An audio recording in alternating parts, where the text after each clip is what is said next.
I thought, I don't like jumping into cold water, but I thought we're just going to jump into this assignment and see how it goes. So, whoosh. Um, I have my privilege pie here. Let's see if I can show it. That's how it looks. I use my favorite colored pencils. And, after you do something like this, you realize there's 30,000 ways of doing it. But I put too many pieces of pie. So what I have is I'm a mother, grandmother, human being, actually, the most important. I'm a teacher, retired. I'm a cancer survivor for 10 years. I am a seeker, very much a seeker, a spiritual being. I am 65 years old. Don't ask me when that happened. I am a daughter, a sister, an aunt, and I am white, and I am divorced. And 3 pieces of the pie are the same color because I think they're the same thing: academic, learner, and dancer. But each one of them needed a separate piece because each one of them take me in a different direction. So it says, what part of your identity might people notice first? Depends on where I am, but in Austin, generally, I get first that I am white, that I am woman, and that I'm older than average. I can't tell you how many times on the bus people look at me and go, "Oh, what do you teach?" I said, "I don't. I'm learning as fast as I can." So those are the parts of my identity that are first off seen. But the parts of my identity that aren't seen are that I'm cisgendered, straight, that I'm, of course they won't know that I'm a cancer survivor until I talk about it, but I'm also a 12-step program person. I've been in Al-Anon for 27 years, and that is probably the biggest piece of the pie. So I'll get to the other stuff, but the thing what fascinated me is that I heard one of y'all talking about being able-bodied, and I thought, oh my gosh, I am able-bodied, and I am very grateful. I have all sorts of issues, but having worked with children with blindness and blindness and every other handicap, I never forget that I am able to move around this world the way I do. I'm very grateful for that. But anyway, see the blue circle around the edges? That's my able-bodiedness. That's what holds me together.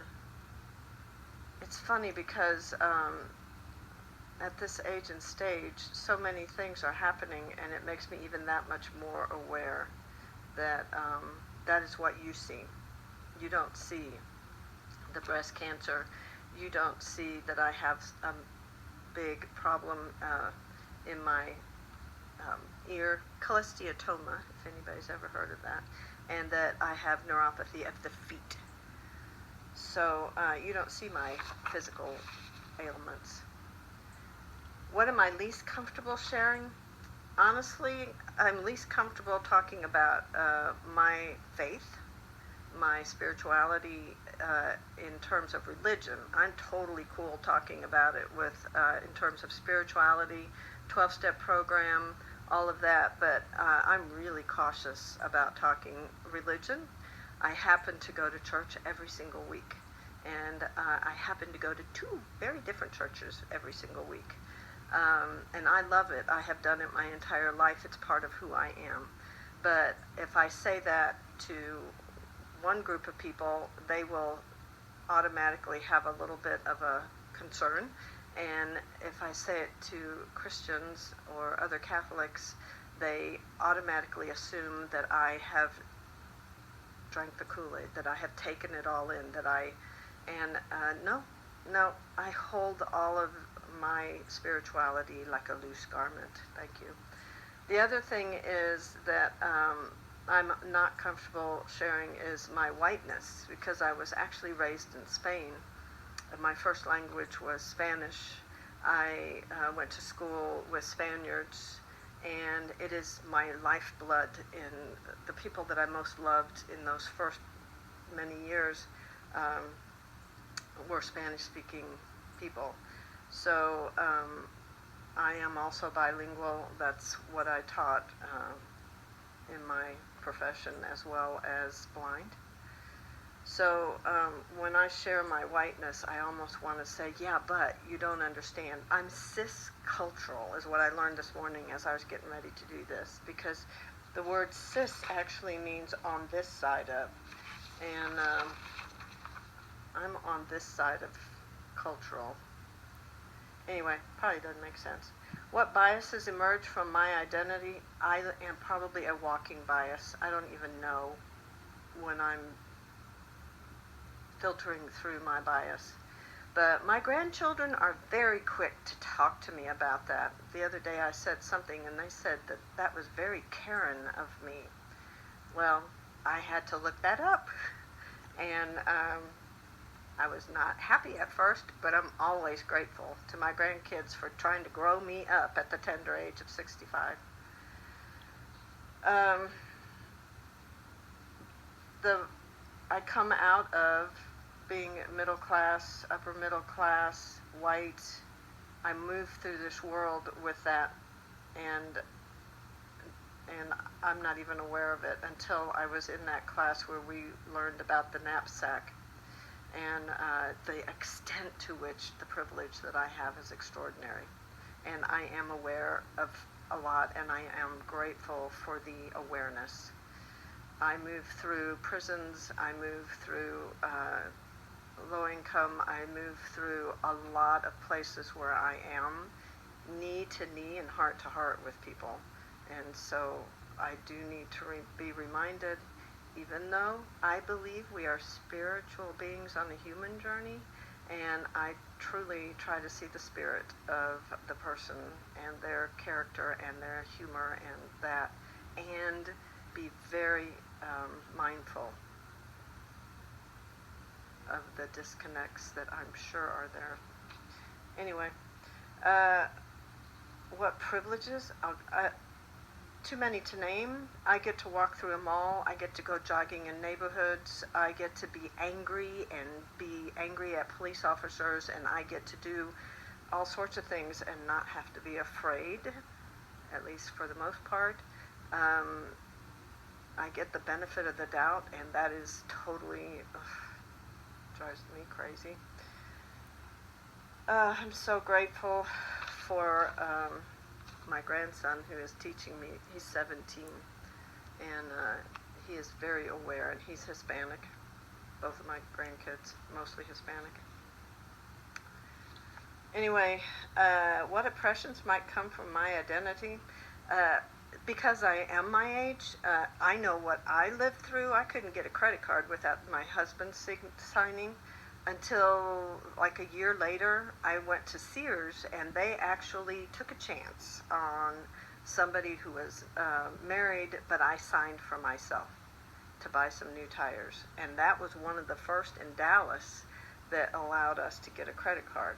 So we've come so far. We have so far to go. But I also get a whole lot of oppression, really, and disregard from people because of my age and the assumption that I'm old and my opinions don't matter. I have that in a lot of places, and I generally just say, isn't that interesting, and say what I need to say, and understand that my anger is not going to change that. So I state very clearly what I know to be true, and especially I'm on a homeowners committee, I'm on a church committee, I'm on, you name it, and I can feel the bias. It's very clear, and I've said it, and I'm willing to say it as long as I know I've can at least not put myself in the line of fire trying to change people who won't change. what might people assume based on the identity that isn't true, that based on an identity that isn't true? They might, up at my whiteness, they might not understand that my first culture, my first experience, my first language, my first love was Spanish. And they might not assume that, but I love it because I will be in a group of people, and especially out there in the world, and they'll be talking Spanish and maybe talking about me, and I get to just simply turn around and speak to them in Spanish and just let them know that I do understand what they're saying. So I also got to teach, work with parents whose babies were just born and they were blind, and I was able to be present to them in a way that was remarkable. That I would walk into a room and they would look at me, and I knew they were looking at me as a white woman, and here they have this precious baby, and I'm to work with them. And I just busted out in Spanish, and I can't tell you how many times people cried or came over and hugged me or whatever, and then we proceeded to teach each other's language. So the other people might assume, based on the fact that I'm a woman, we got that I'm a churchgoer.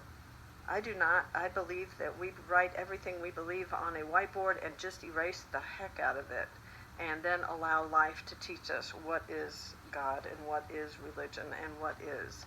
And understand that the scaffolding that some people need, called church, is very necessary. Who am I to judge that? As long as we just keep remembering who we are.